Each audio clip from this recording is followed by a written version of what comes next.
Hey guys, it's Divyansh, welcome back to another episode of another match preview. और आज के episode में हम लोग 4 ऐसे मैच के बारे में बात करने वाले हैं जिसके लिए पर्टिकुलरली मैं काफी ज्यादा एक्साइटेड हूं। देखो, चैंपियंस लीग का मैच डे 4 है और ऑलरेडी कहीं ना कहीं हमको काफी ज्यादा इंटरेस्टिंग परम्यूटेशन कॉम्बिनेशन देखने को मिल रही है। देखो, 3 ग्रुप तो ऐसे हैं जो कि इस समय फंसे हुए हैं। सबसे पहले अगर हम यहाँ पर बात करें चेल्सी मिलान वाले ग्रुप की, तो वहां पर भी मामला काफी ज्यादा फंसा हुआ है। लाइक जो पहले अगर हम साल्जबर्ग की बात करें, दूसरे हम बात करें तो वहां पर डायनामो क्यू, तो इनके बीच में सिर्फ 2 पॉइंट्स का डिफरेंस है। लाइक 5वें और चेल्सी मिलान यहाँ पर 4 पे, और वो यहाँ पर डायनामो की बात करें तो वो 3 पे है। तो ऑलरेडी कितना ज्यादा टफ मामला है। लाइक हर टीम के पास होप है और कहीं ना कहीं डरने की बात भी है।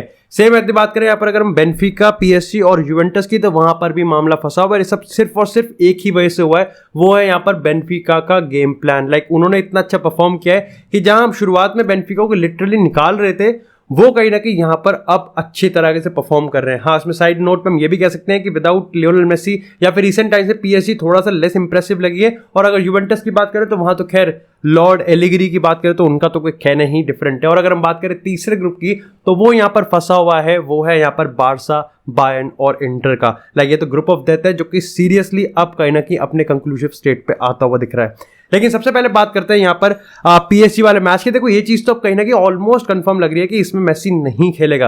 मैंने कल वाले एपिसोड में भी और आज वाले एपिसोड में तुमको अगर अपडेट किया बताऊं, तो जो लेटेस्ट मेडिकल टेस्ट है उसके रिगार्डिंग देखो, उसमें ये तो नहीं बताया गया कि मेसी को कोई इंजरी है, तो वहां तो कोई कंसर्न नहीं है। लेकिन अगेन जो पैटर्न हम देखते हुए आ रहे हैं, यानी कि जो प्रिकॉशन मोड में इस समय लियोनेल मेसी है कि हाँ ठीक है, ऐसा कुछ भी काम नहीं करना कि वर्ल्ड कप इतना सा भी खतरे में आए, वो हमको आज फॉलो होता हुआ दिखेगा। एंड कंसिडरिंग द फैक्ट कि मेसी और गाल्टे या फिर पीएसजी मैनेजमेंट के बीच में काफी अच्छी एक म्यूचुअल रिस्पेक्ट है, तो यहां पर कोई फोर्स वाली बात भी नहीं होगी।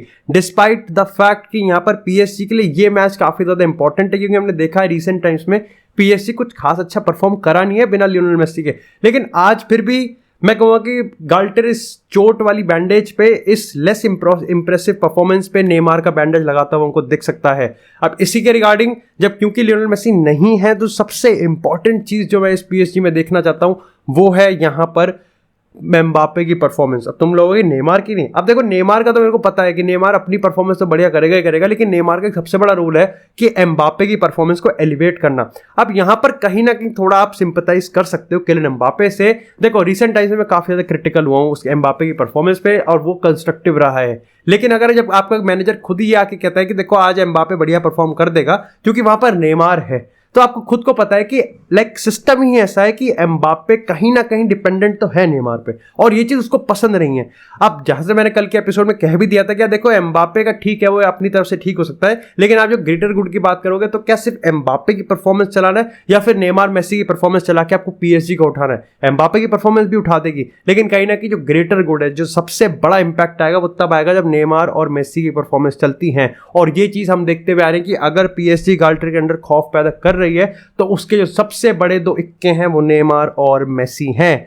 अब कहीं ना कहीं आज एम्बापे को ना ही सिर्फ कहीं ना कहीं परफॉर्म करना है, लेकिन मैं कहूंगा कि पीएसजी के पास भी एक पॉइंट है कि उनको प्रूव करना है कि हाँ, with Messi they are definitely one of the most dominating forces in the Europe right now. लेकिन ऐसा भी नहीं होना चाहिए कि without Messi they are absolutely nothing, because क्योंकि even if there is no Messi, यहां पर उनके पास क्वालिटी है। चाहे हम नेमार की बात करें, एम्बापे की बात करें, विटिनिया, वेराटी की बात करें, मार्किनियोस, सर्जियो रैमोस, हकीमी, इन सब की बात करें, तो ये कहीं ना कहीं one of the world's best हैं। हाँ, रैमोस को रेड कार्ड मिला था लीग 1 में, लेकिन यहां खेलेगा क्योंकि 2 कॉम्पिटिशन अलग है। इसी के साथ बात करते हैं अपने दूसरे मैच की, और वो आता है यहाँ पर एसी मिलान वर्सेस चेल्सी। पहला राउंड हो चुका है, चेल्सी ने यहाँ पर पेटिकोट फाड़ दिया था। दूसरे मैच की बात करें तो इवन दो एसी मिलान काफी ज्यादा मोटिवेटेड लग रही है, लेकिन ठीक है, अगर एसी मिलान मोटिवेटेड है तो चेल्सी भी है। अब एसी मिलान क्या ये मोटिवेशन को यूज कर सकती है चेल्सी को हराने में, ये तो देखो क्या आज का मैच ही बताएगा। लेकिन एक चीज तो कंफर्म है, दोनों ही टीम यहाँ पर हार एक्सेप्ट, मतलब हार को बिल्कुल भी यहां पर अफोर्ड नहीं कर सकती। और उसका सबसे बड़ा रीजन यहां पर यह है कि ऐसे में जब आपका चारों की टीम के होप्स होते हैं ना क्वालिफाई करने के, तो एक छोटा सा अपसेट भी यहां पर बहुत भारी पड़ सकता है। और इस पॉइंट ऑफ टाइम पे आई थिंक चेल्सी और एसी मिलान इस मैच के लिए तो ये सोचेगी। देखो, चेल्सी, मेरे को लगता है कि चेल्सी यहां पर क्योंकि ग्राहम पॉटर के अंदर एक अच्छे मोमेंटम के साथ है, दे वुड बी थिंकिंग कि ठीक है, हमने पहले इनको हरा दिया, राउंड 2 में खत्म करते हैं और हम यहां पर टॉप ऑफ द टेबल जाते हैं। वहीं अगर एसी मिलान की बात करें तो इस पॉइंट ऑफ टाइम में मैं ये नहीं कहूंगा कि दे आर नॉट एम्बिशियस, लेकिन इतना एम्बिशियस नहीं होंगे कि ग्रुप विनर के बारे में सोच रहे होंगे। वो अभी ये सोच रहे होंगे देखो, हमको कुछ ना कुछ करके चेल्सी को कंटेन करना है, एंड अगर मौका मिला तो चक्कू भोंक देंगे। और ऐसे में ना ही सिर्फ वो कंजर्वेटिव खेलेंगे लेकिन अपनी पकड़ यहाँ पर बना के रखी हुई है। शायद से आज साल्सबर्ग वर्सेस जो डायनामो मैच है उसमें भी कहीं ना कहीं जो रिजल्ट है वो भी इस ग्रुप की जो दिन दशा है वो बदलने में काफी ज्यादा हेल्प कर सकता है। ओवरऑल आई थिंक यहाँ पर एक अच्छी खबर है मिलान के लिए, थियो हर्नांडेज वापस आता हुआ दिख रहा है और यहाँ पर ओलिवियर जिरूड एक बार फिर से लीड करेगा इस लाइन को। साथ ही अगर हम यहाँ पर चेल्सी की बात करें तो ग्राहम पॉटर का जो शफल का सिस्टम है ये आईब्रोज तो खड़े कर रहा है लेकिन मेजोरिटी ऑफ द लोग काफी ज्यादा इंप्रेस्ड है क्योंकि यहाँ पर ग्राहम पॉटर कुछ बड़ा करने के चक्कर में कुछ लाइक अभी तक चेल्सी के जो अंडर नहीं हो रहा था, कुछ काफी अनप्रेडिक्टेबल और सेट ऑफ पैटर्न्स पे जो फुटबॉल है वो काफी अच्छा लगता हुआ दिख रहा है यहाँ पर। लेकिन इसी के साथ बात करते हैं अपने नंबर 3 मैच की और वो आते हैं यहाँ पर करंट चैंपियंस रियल मैड्रिड की।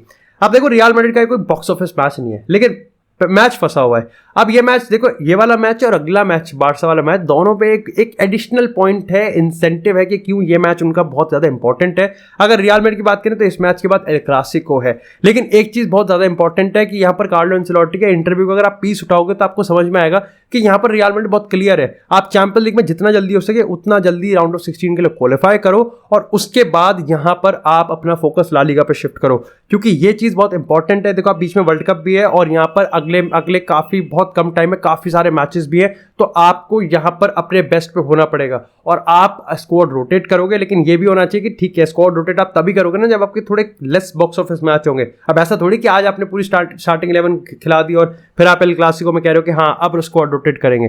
लेकिन आज का मैच पर्टिकुलरली इसलिए भी काफी ज्यादा इंपॉर्टेंट है क्योंकि यहाँ पर अगर बेंजिमा की बात करें तो वो रेस्ट के बाद अब स्टार्टिंग लाइनअप में आएगा। तो पिछली बार हमने विनीसियस, रोड्रिगो और यहाँ पर वेल्वर्दे देखा था, आज मैं यहाँ पर विनीसियस, बेंजिमा और रोड्रिगो का चांस देख सकता हूँ और बेंजिमा को परफॉर्म करना पड़ेगा। रिसेंट टाइम्स में मैंने बहुत क्रिटिकल रहा हूँ बेंजिमा की, यार परफॉर्म करो और उसके पीछे सिर्फ एक रीजन है, वो ये है कि without Benzema even if Real Madrid are winning matches वो 1-0 हो सकता है, मैक्सिमम 2-1 हो सकता है।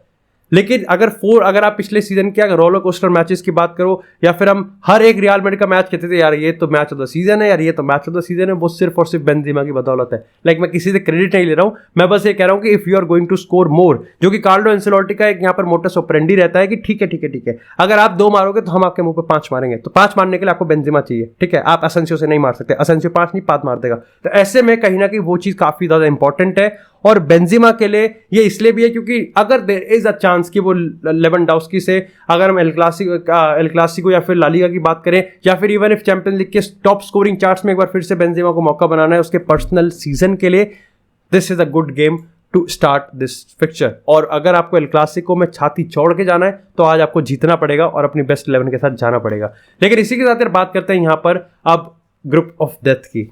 बहुत बातें चल रही हैं कि यहाँ पर बार्सिलोना के कुछ फैंस अगेन फ्रैंकफर्ट वाले बकचोदी कर रहे हैं यहाँ पर कि अपने टिकट्स बेच रहे हैं और यहाँ पर ये भी बकचोदी चल रही है कि शायद से बायर्न म्यूनिख और इंटर के बीच में कुछ खुसर पुसर है कि हम बार्सा को जीतने नहीं देंगे, हम ये नहीं करने देंगे, हम वो नहीं करने देंगे। लेकिन रिगार्डलेस ऑफ द फैक्ट, देखो मैं तो जितने ही बार्सा फैंस इस समय देख रहे हैं मैं उनको यही कहूंगा कि बार्सिलोना अगर अपना गेम खेल दे तो सारे प्लान फेल है।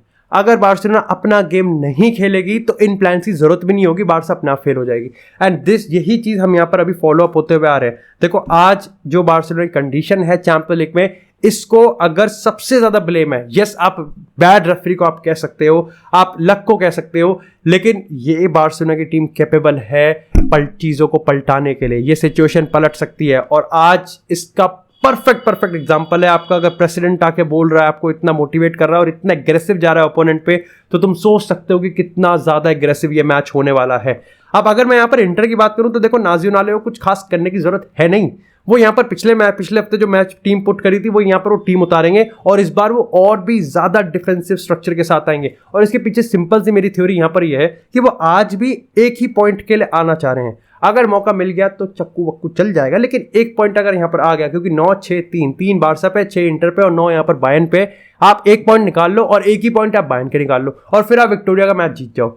यहां पर बार्सिलोना को मैच जीतना बहुत ज्यादा इंपॉर्टेंट है, क्योंकि अगर आप यहां पर ड्रॉ के लिए भी जाते हो तो मैं ये नहीं कहूंगा कि they are out of Champions League, मैं बस ये कह दूंगा कि फिर आपको बायर्न को हराना पड़ेगा और उसकी प्रोबेबिलिटी इस मैच से तो कम ही है ना। मतलब ये तो सब एग्री करते हैं। अब इवन दो मैं ये मानता हूं कि बार्सा बायर्न से बहुत बेटर थी उस वाले मैच में, लेकिन वक्त बदलते और सिचुएशन बदलते और दिन बदलते वक्त नहीं लगता, ऐसे में कहीं ना कहीं मतलब पता नहीं चलता है ना।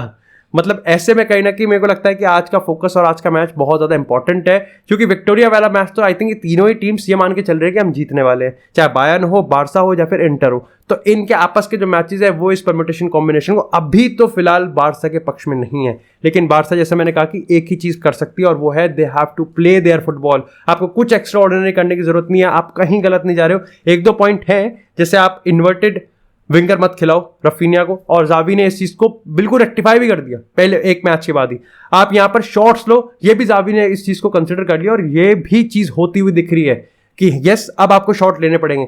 और सबसे बड़ा मुद्दा, लेवेंडोव्स्की हैज टू परफॉर्म। अगर लेवेंडोव्स्की नहीं चलेगा, मैं ये नहीं कह रहा कि लेवेंडोव्स्की फ्लॉप नहीं है, लेकिन if I can be critical of Benzema then I could be critical of Lewandowski as well. Lewandowski perform करना पड़ेगा, 2 मैचेस हो गए स्कोरिंग शीट पे नहीं आया, लेकिन अगर चैंपियंस लीग में बात करें तो मामला थोड़ा सा और पेचीदा है। विक्टोरिया वाले मैच के बाद आपने इंटर में और बायर्न के अगेंस्ट दोनों गेम्स में गोल नहीं मारे, और आज जब बार्सा अपने वर्स्ट मोड में होने के लिए कगार पे खड़ी है बिल्कुल, आपको परफॉर्म करना पड़ेगा। You have to clutch the game for Barcelona. ये गेम बहुत ज्यादा मायने रखता है। मैंने एक चीज भी कही थी कि बार्सा और रियल मैड्रिड दोनों के पास एक additional incentive and that is El Clasico, लेकिन दोनों के नैरेटिव बहुत डिफरेंट है। जहां रियल मैड्रिड एल क्लासिको में जाना चाहती है छाती चौड़ी करके, और वो इसलिए जिससे वो राउंड ऑफ 16 के लिए ऑलरेडी क्वालिफाई थोड़ा सा फ्री माइंड से जाएंगे। वहीं अगर हम यहाँ पर बार्सिलोना की बात करें तो वो अभी भी इसी कश्मकश में है कि यहाँ पर हमको अपना चैंपियंस लीग सीजन कैसे बचाना है। ऐसे में अगर वो जीत जाते हैं तो yes they would be like, उनकी छाती भी चौड़ी हो सकती है, उनके भी यहाँ पर 56 इंच का सीना हो सकता है, लेकिन अगर यहाँ पर बाय चांस इक्का बुक्का गलत हो गया